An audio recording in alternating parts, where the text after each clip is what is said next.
Hello दोस्तों, आज हम कल वाले चैप्टर हिंदी फर्स्ट चैप्टर है मातृभूमि, उसके क्वेश्चन आंसर करेंगे। नीचे दिए गए प्रश्नों का सटीक उत्तर कौन सा है, उसके सामने तारा बनाइए, यानी कि स्टार बनाना हम लोगों को। तो पहला है, फर्स्ट है, हिंद महासागर के लिए कविता में कौन सा शब्द आया है। हिंद महासागर के लिए चरण वंशी, हिमालय या सिंधु। इसका सही आंसर आएगा सिंधु। तो हम इसके सामने बना देंगे स्टार। और सेकंड है, मातृभूमि कविता में मुख्य रूप से हैं भारत की प्रशंसा की गई है, भारत के महापुरुषों की जय की गई है, भारत की प्राकृतिक सुंदरता की सराहना की गई है, भारतवासियों की वीरता का बखान किया गया है। तो इसमें सही आंसर होगा भारत की प्राकृतिक सुंदरता की सराहना की गई है। हमारा ये वाला आंसर सही है। और फिर थर्ड है, अब हम अपने मित्रों के साथ चर्चा कीजिए और कारण बताइए कि आपने यही उत्तर क्यों चुना है। फर्स्ट का चुना है क्योंकि इसमें हिंद महासागर के लिए ही सिंधु शब्द का प्रयोग किया गया है। और मातृभूमि कविता सेकंड का आएगा क्योंकि इसमें भारत में प्राकृतिक सुंदरता की सराहना की गई है। फिर है मिलान करने की, मिलकर उसके मिलान पाठ में से चुनकर कुछ शब्द नीचे दिए गए हैं अपने समूह में, इन पर चर्चा कीजिए और सही अर्थों संदर्भों से मिलाइए। इसके लिए शब्दकोश इंटरनेट या अपने शिक्षकों की सहायता से ले सकते हैं। फर्स्ट में आएगा हिमालय। हिमालय का मिलान होगा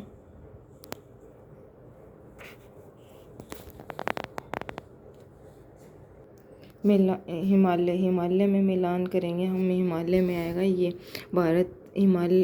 हिमालय पर्वत है जो भारत की उत्तरी सीमा पर फैला पर्वतमाला है। तो हम इसके सामने लिख देंगे फर्स्ट। ये फर्स्ट का है। फिर सेकंड होगा त्रिवेणी। त्रिवेणी होता है तीन नदियों का संगम, जहाँ पर तीन नदियाँ मिलती है। तो सेकंड में आएगा फोर्थ, ये वाला। तो मैंने इसके सामने सेकंड लिख दिया है।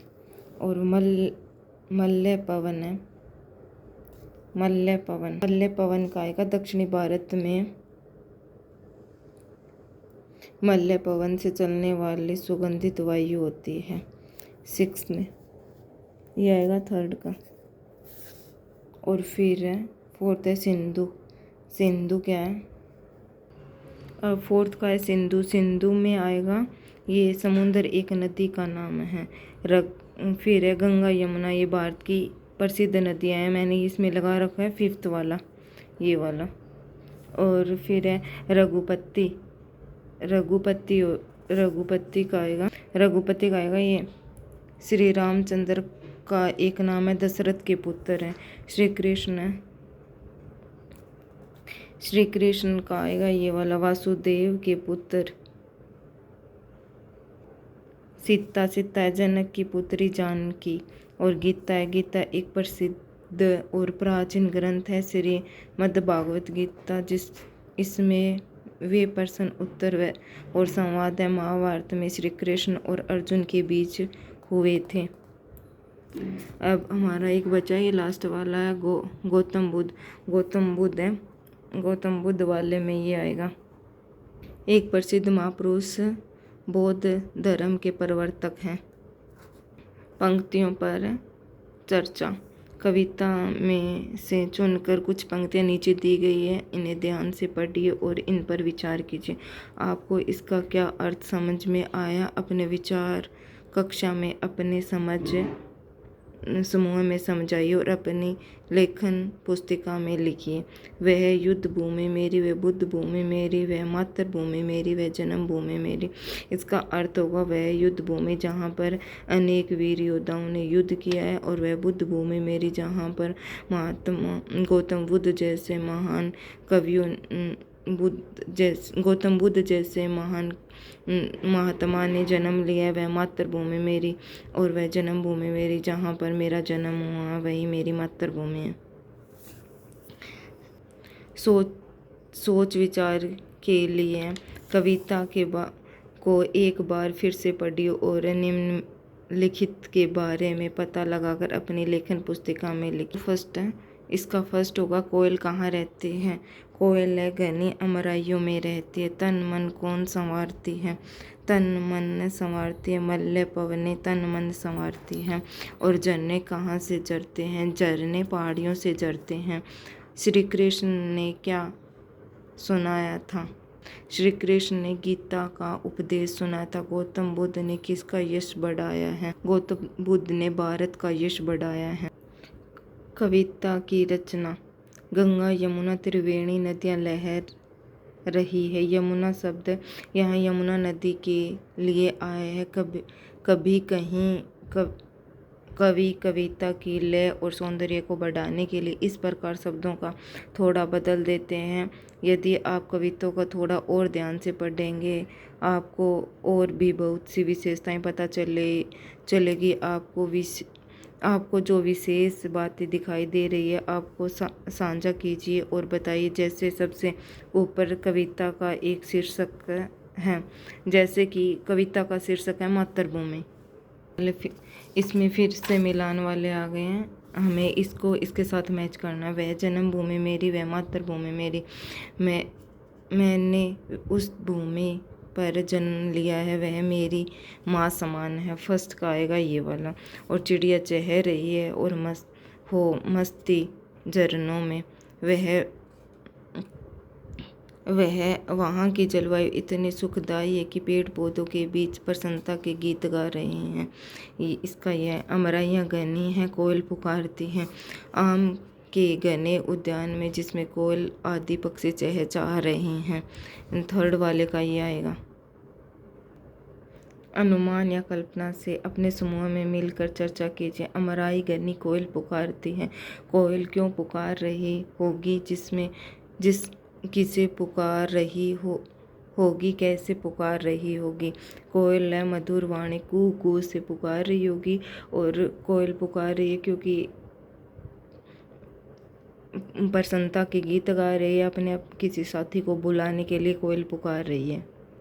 बहती मल्ल पवन तन मन संवारी, पवन किसका तन मन संवारते, वह ये कैसे करती है।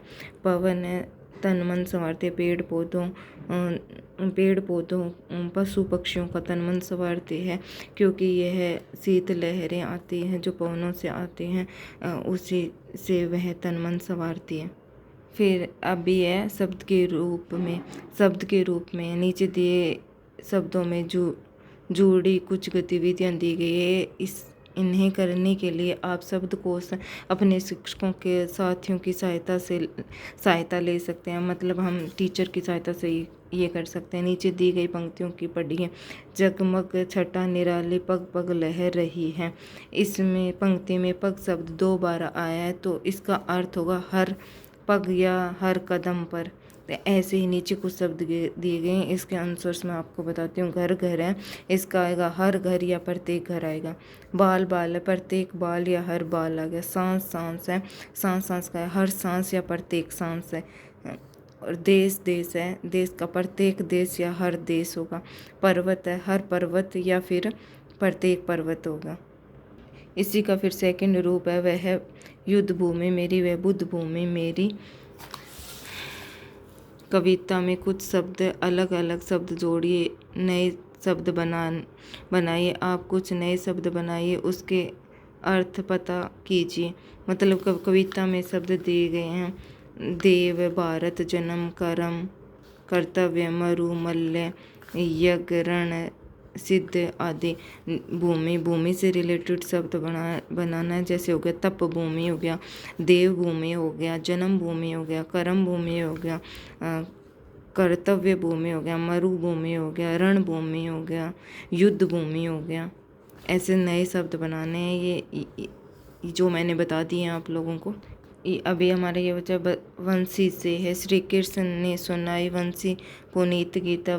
वंशी बांसुरी को कहते हैं। मुँह से फूंक कर बजाए जाने वाला एक वाद्य यानी बाजा, जिसे फूंक कर बजाए जाने वाले कुछ वाद्यों के चित्र दिए गए हैं। नाम शब्द जाल को खोजिए और सही चित्र नीचे दिए गए हैं। यहाँ पे इन शब्दों से हमें शब्द बनाने हैं, और ये जो डायग्राम दिए हुए हैं इनके, इसका ए दिया हुआ है, सबका फर्स्ट लेटर दिया, फर्स्ट शब्द दिया गया जिससे हमें पूरा शब्द बनाना है कि ये क्या है, ये क्या है, ये क्या है। ऐसे मैं सभी आपको बताऊंगी कि फर्स्ट में है ए। ए इसका ये डायग्राम है, तो इसमें हम देखेंगे कि कौन सा है। ए हो गया, ए का आएगा ये अलगोजा, ये पूरा यहाँ से यहाँ तक का हो गया अलगोजा। फिर सेकंड है बी, बी का होगा बी, इसमें देखेंगे हम बी का क्या होगा बीन। और फिर आएगा बा, बा का होता है बांसुरी, बांसुरी कहाँ पे है, इसमें हम देखेंगे ये आ गया बांसुरी, ये 3 लेटर आ गए फर्स्ट वाले। इसके बाद है सी, फिर हम इसमें देखेंगे सेंगी, इसका हो गया सेंगी। और फिर आ गया से का ये है सहनाई, तो इसमें हम देखेंगे कि सहनाई कहाँ पे है।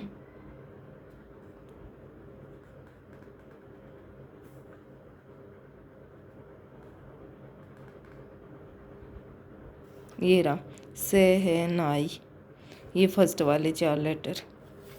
और इसके बाद है ना, इसमें हम देखेंगे कि ना का क्या शब्द बनेगा। तो अभी हमारा ये बचा था ना वाला, तो ना वाला ये मैंने लगा दिया है, ये रहा इसका, ये बनेगा। और इसमें फिर बचा है बह, बह का ये रहा, यहाँ पे मैंने इसका भी लगा रहा है बैकोरा। और फिर है से का आएगा, इसमें ये लास्ट वाला आपको दिख भी रहा होगा शंख, तो इसमें ये रहा शंख। तो आज हमने फर्स्ट चैप्टर के सभी क्वेश्चन आंसर कर लिए हैं। आपको अगर हमारी जानकारी अच्छी लगी हो तो हमारे चैनल को सब्सक्राइब कीजिएगा, वीडियो को लाइक कीजिएगा और ऐसी जानकारी के लिए बने रहिएगा। कल करेंगे नेक्स्ट टॉपिक।